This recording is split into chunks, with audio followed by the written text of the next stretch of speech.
July 10th, 11:16 a.m. Ms. Scott Cambry was running a Learning Success Lab, and she asked everyone a question. She asked, do you perform better under a time constraint? And to my surprise, practically everyone answered yes. To the average person, one might not really think too much about this answer, but to me, I did a 2-year-long research project on this very scenario, and my results beg to differ with the statement. Let me explain. Welcome everyone to the first ever TED Talk CUNY School of Medicine, Self-Efficacy, Time Stress, and Performance.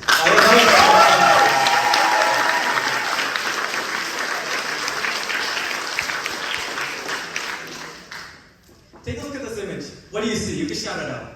Stress. Exactly, stress. You see a person who's taking an examination and is running out of time. Kind of like us during physics. Yeah.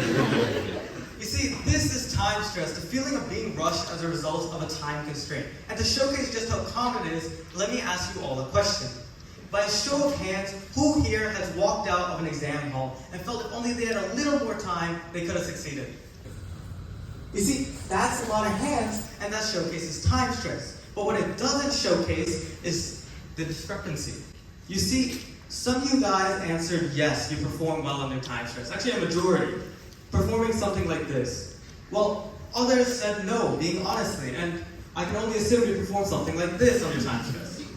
Why is there such a broad spectrum to performance under time stress? There must be an underlying factor. And there is self-efficacy, the belief in your own ability to achieve a specific task or goal. But there's a gap in the literature. You see, there's a ton of research on self-efficacy, and there's also a ton of research on time stress, self-efficacy being beneficial for academics, time stress being negative. But there's no study, to my knowledge, that combine these two topics together into one intricate research paper. Until today, that's where my research came in. To what extent does high school students' self-efficacy impact their performance under time stress? So, how did I design this study, you're probably asking?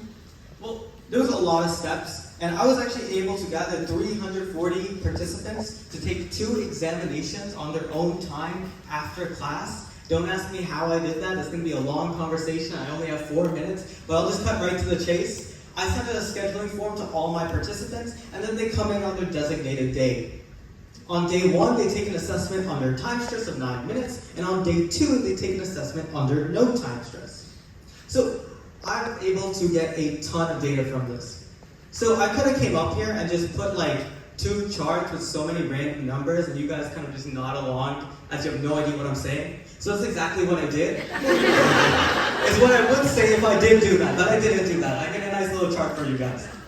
So this is a nice little chart. It's a crossover interaction graph. But what I want you to focus on is the lines. You can see the orange line is the low self-efficacy group, and the blue line is the high self-efficacy group. What I want you to focus on is time stress negatively impacted the low self-efficacy group more than the high self-efficacy group. That's very important for my research, but there's something else I want you to take away. Time stress negatively impacted both groups.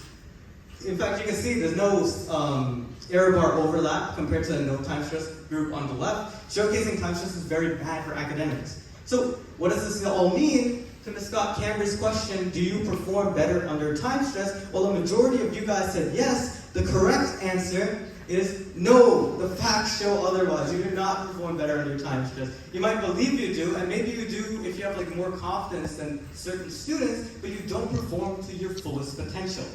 So manage your time properly. Thank you.